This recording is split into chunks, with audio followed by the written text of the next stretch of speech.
Benjamin Carter had everything handed to him: money, luxury, and a name that carried weight in the tech industry. As the only son of William Carter, the CEO of Carter Innovations, Benjamin's life revolved around fast cars, glamorous parties, and zero responsibility. But that all changed the day William decided he'd had enough. "You're wasting your life," William had said, his voice cold and firm. Benjamin, still nursing a hangover from the night before, had rolled his eyes, expecting another lecture. But what came next left him stunned. William had made arrangements, an arranged marriage, to a woman Benjamin had never met. Her name was Elsa Reed, a beekeeper from a rural town far removed from the glitz of city life. "You're going to marry her," William declared, "and you're going to live on her farm until you learn the value of hard work and responsibility. If you refuse, you're on your own. No money, no support." Benjamin couldn't believe it. Marry a stranger? Live on a farm? It sounded like some twisted joke. But as he stared into his father's unwavering gaze, he realized this was no bluff. His life was about to change in ways he never imagined. The train pulled into the small-town station with a screech, jolting Benjamin Carter out of his thoughts. As he stepped off, he was greeted by the faint hum of cicadas, the distant sound of a tractor, and a gust of fresh country air that felt completely alien to him. This was a world away from the glass towers and bustling streets of his old life. The ride to Elsa Reed's farm was a bumpy journey down dirt roads lined with wildflowers and weathered fences. Benjamin stared out the window, his designer shoes tapping nervously against the truck's floor. He wasn't sure what he expected, but the sight of the farm was underwhelming. A modest house with peeling white paint, a barn that had seen better days, and rows of beehives dotting the property. Elsa greeted him on the front porch, her arms crossed over a plain flannel shirt. Her jeans were faded, and her boots were caked in mud, but her posture exuded quiet strength. "Benjamin Carter, I presume?" she said, her voice calm but tinged with skepticism. Benjamin forced a smile, trying to hide his discomfort. "Yeah, that's me," he muttered, dropping his suitcase. "I didn't ask for this," Elsa said bluntly, her hazel eyes steady. "But if we're stuck in this situation, you'll need to pull your weight." Benjamin raised an eyebrow, his pride prickling. "I don't even know the first thing about farming, let alone bees." "Then you'd better start learning," Elsa replied sharply, turning back toward the house. As Benjamin followed her inside, it hit him. He didn't belong here. And yet, there was no escape. Not yet. The first morning on the farm came far too early for Benjamin. He was jolted awake by the shrill crowing of a rooster, a sound he was convinced was designed to torment him. He rolled over in the small, creaky bed, groaning as sunlight poured through the thin curtains. "Get up!" Elsa's voice rang out from the hallway, brisk and unforgiving. "We've got work to do." Dragging himself out of bed, Benjamin threw on the only clothes he had brought, a pair of jeans and a button-up shirt that looked painfully out of place in this environment. When he stepped outside, Elsa was already busy near the beehives, her sleeves rolled up as she worked with practiced ease. "Grab the smoker," she instructed without looking up, pointing toward a metal device on the table. Benjamin stared at the contraption, clueless. "The what?" Elsa sighed, walking over to demonstrate.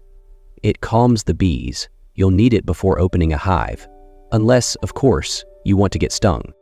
It didn't take long for Benjamin to realize that farm work was nothing like the gym sessions he used to boast about in the city.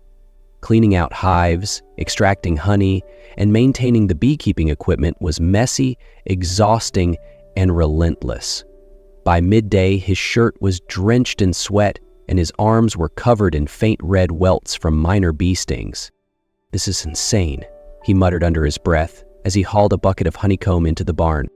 Elsa appeared behind him, her expression unreadable. "This is just a normal day," she said plainly. "You're not going to survive here if you keep whining." Benjamin bristled but said nothing. He hated how out of place he felt, how every task reminded him that he didn't belong. And yet, as the days dragged on, he began to notice things. the rhythmic hum of the bees, the earthy scent of the fields, the way Elsa moved with calm determination. It all began to chip away at his resentment.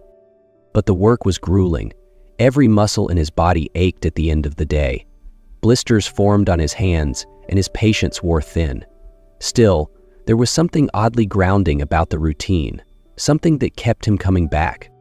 "Not bad," Elsa said one evening, glancing at a freshly cleaned hive. It was the closest thing to a compliment she had offered him. For Benjamin, it wasn't much, but it was a start. Weeks passed, and the rhythm of farm life began to settle into Benjamin's bones. The early mornings that once felt torturous were now met with quiet determination. He still ached at the end of each day, his hands rougher and his once pristine clothes perpetually stained. But something about the simplicity of the routine felt grounding, even satisfying. It was during one of these quiet mornings that Benjamin first noticed her, not just as Elsa, the woman who had barked orders at him since he arrived, but as someone with a quiet strength and grace that he couldn't ignore. In that moment, he felt something shift, an unfamiliar warmth he hadn't experienced before. She was working by the beehives, her movements fluid and deliberate. The morning light caught strands of her hair that had slipped loose from her ponytail, framing her face in a way Benjamin hadn't noticed before. There was a calmness to her that contrasted sharply with the chaos of the farm. She seemed to belong here, in this world of buzzing bees and open fields, in a way Benjamin never had anywhere else.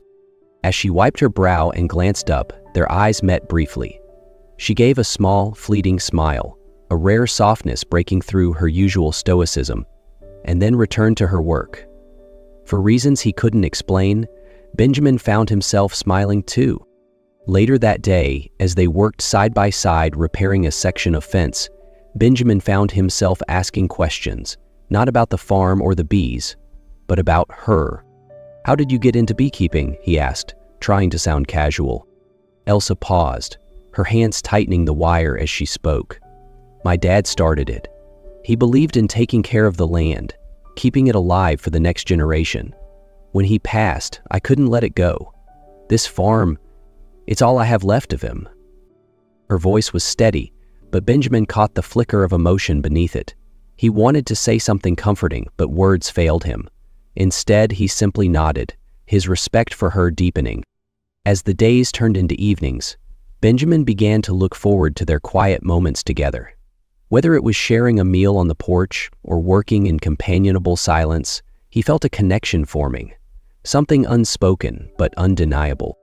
One night, as they watched the sun set over the fields, Benjamin finally broke the silence. "You're amazing, you know that?" he said softly. Elsa glanced at him, her eyes searching his face. "You're not too bad yourself, city boy." For the first time since arriving on the farm, Benjamin realized he wasn't just adapting to the work or the routine. He was starting to care, and it scared him, but it also felt more real than anything he'd known before. The storm came without warning. The morning had been gray and overcast, but by midday the wind picked up, whipping through the fields with a ferocity that Benjamin had never experienced. "Get the hives covered!" Elsa's voice cut through the roar of the wind as she sprinted toward the beekeeping area. "If the rain soaks them, we could lose the colonies." Benjamin followed her, his feet slipping in the mud as rain began to pour. The air was thick with the smell of wet earth and the distant rumble of thunder. Elsa was already working to cover the hives with tarps, her movements quick and efficient despite the worsening weather. "Here," she shouted, tossing him a rope. "Secure that side before the wind tears it off." Benjamin grabbed the rope, his hands trembling as he fought against the howling wind. The tarp flapped wildly, threatening to break free, but he held on, tying it down with a determination he didn't know he had. The storm intensified, sending sheets of rain cascading over them. Once the hives were secure, Elsa motioned toward the barn. "We need to check on the animals." By the time they reached the barn, the animals were restless, their nervous movements a clear sign they sensed the storm's fury. Together, Benjamin and Elsa worked to calm them, securing the barn doors against the pounding wind and checking that everything inside was stable. As they finished, Benjamin leaned against the barn wall, rainwater dripping from his hair and clothes. His chest heaved as he caught his breath. "Is it always like this?" he asked, half joking. Elsa gave a small nod, her face streaked with rain and mud. "It's not glamorous, but it's real. You either adapt or you fail." For the first time, Benjamin saw something in her eyes, a fire, a resilience he couldn't help but admire. She wasn't just strong, she was relentless. They stood there for a moment, the storm raging outside but a quiet understanding forming between them. In that chaos, Benjamin realized this wasn't just about survival. It was about trust, about building something together that neither could have done alone. "Let's get inside," Elsa said, her voice softer now, almost gentle. "We've done all we can." Back in the farmhouse, Benjamin sat by the fire, the warmth slowly thawing his chilled body. Elsa handed him a cup of tea, her expression unreadable but not unfriendly. "Thanks," he muttered, surprising himself with how much he meant it. Elsa gave a faint smile. "You didn't do too bad out there, city boy." For the first time since his arrival, Benjamin felt like he might actually belong, even if just a little. That night, the storm's aftermath lingered in Benjamin's mind. As he stared at the fire crackling in the hearth, he couldn't help but feel a strange sense of accomplishment. But the calm didn't last. The next morning, William arrived, bringing with him a truth that threatened to undo everything Benjamin had begun to build. Benjamin was in the barn, stacking bales of hay, when he saw a sleek black car pull up to the farmhouse. It stood out against the rustic surroundings like a sore thumb, its polished surface glinting in the sun. Benjamin's chest tightened as he recognized the man stepping out. William Carter. Elsa emerged from the house, wiping her hands on a rag, her expression cautious but composed. Benjamin joined her on the porch just as William approached. "Benjamin," William said curtly, his gaze sweeping over his son's sunburnt face and calloused hands. "I didn't expect you to look so integrated." "What are you doing here, Dad?" Benjamin asked, his tone wary. William's smile was cold, calculated. "I came to see how my little experiment was going, but I also thought it was time you knew the full story." Benjamin's stomach sank. He glanced at Elsa, who suddenly looked tense. "What are you talking about?" William crossed his arms, his gaze flicking to Elsa. "This arrangement wasn't entirely my idea. Elsa came to me first. She proposed the marriage. The farm was failing, and she needed the money to keep it running." The words hit Benjamin like a punch to the gut. He turned to Elsa, his eyes wide with disbelief. "Is that true?" Elsa's face paled, but she didn't look away. "Yes," she said quietly, her voice tinged with regret. "I went to your father because I had no other choice. I tried everything, loans, selling what I could, but nothing worked. The farm is more than land to me, Benjamin. It's my family's legacy. I couldn't bear to lose it. I didn't expect him to involve you like this." Benjamin felt a wave of anger and betrayal rise in his chest. "So, this was all just a deal? A way to save the farm?" Elsa stepped closer, her voice steady despite the emotion in her eyes. "It started that way, yes, but it wasn't about using you, Benjamin. I didn't know how else to keep this place alive. It's my home. It's all I have." William's smug expression only fueled Benjamin's frustration. "See," William said, his tone sharp and cutting, "this wasn't about romance or destiny. It was a business deal, plain and simple. Survival for her and a lesson for you." "You should have told me," Benjamin said, his voice shaking with hurt. "All this time I thought my father was pulling the strings, but it was you too. Do you know how much that hurts?" "I know," she admitted, her voice cracking slightly. "But I was afraid you'd leave and everything would fall apart." The weight of her words and the truth behind them settled over Benjamin. He looked at his father, whose cold indifference was a stark contrast to Elsa's vulnerability. "This isn't your victory, Dad," Benjamin said firmly. "You manipulated both of us, but you underestimated something." William raised an eyebrow. "And what's that?" Benjamin's gaze softened as it shifted back to Elsa. "I'm not leaving." That evening, The farmhouse was quieter than usual. Benjamin sat at the kitchen table, staring at the phone in front of him. His father's words echoed in his mind, a relentless reminder of the life he could return to, a life of wealth, power, and status. All he had to do was leave the farm and Elsa behind. The thought made his chest tighten. Elsa walked into the kitchen, her expression guarded. She hesitated for a moment before speaking. "What are you going to do?" Benjamin looked up at her, the weight of the decision visible in his eyes. "I don't know," he admitted.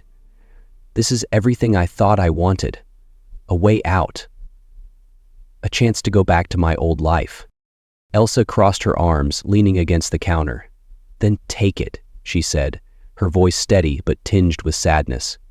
"If that's what you want, I won't stop you." Benjamin shook his head, his frustration bubbling to the surface. "That's just it. I don't know if I want it anymore. Everything in New York, all of it, it doesn't feel the same now. Not after this place. Not after you." Elsa blinked, caught off guard by his honesty. She opened her mouth to speak but closed it again, unsure of what to say. Benjamin stood, running a hand through his hair. "I came here thinking this was a punishment, a way for my father to control me, but now, I don't know. Maybe this place isn't just about survival. Maybe it's about finding something real." He stepped closer to Elsa, his voice softening. "You've shown me that, Elsa. This farm, the work, it's all real. It's messy and hard and nothing like the life I knew, but it's meaningful. And I don't want to lose that." Elsa looked up at him, her eyes searching his face. "So, what are you saying?" Benjamin took a deep breath, his voice steady and resolute. "I'm saying I'm staying, not because I have to, but because I choose to. I don't want to go back to New York, and I don't want to leave you, Elsa. You mean more to me than all of that combined."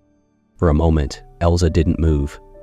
Then, a small, tentative smile broke across her face. "You're sure about this?" "I've never been more sure of anything," Benjamin replied.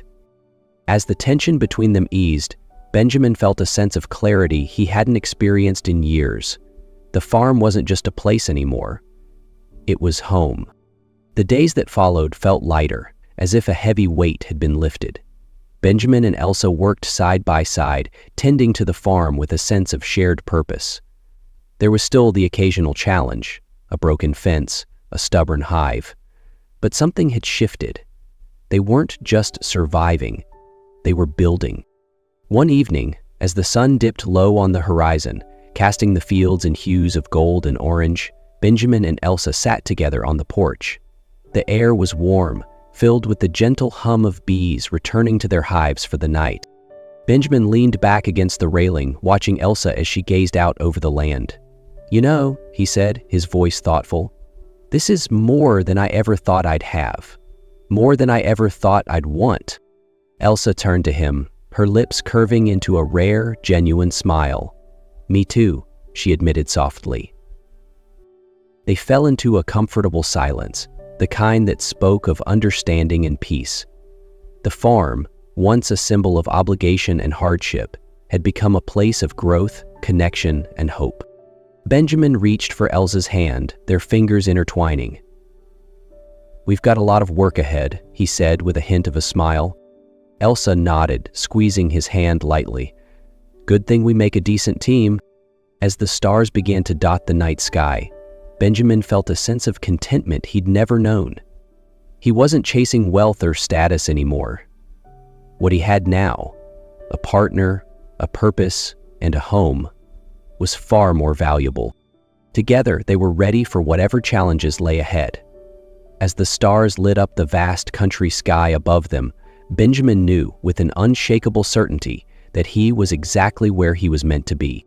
Thank you for listening to Benjamin and Elsa's journey, a story of unexpected challenges, personal growth, and finding purpose in the unlikeliest of places. Now it's your turn. What part of their story resonated with you the most? Have you ever faced a moment where you had to choose between comfort and what truly matters? We'd love to hear your thoughts. Share your reflections in the comments below, and let's inspire each other with our own journeys.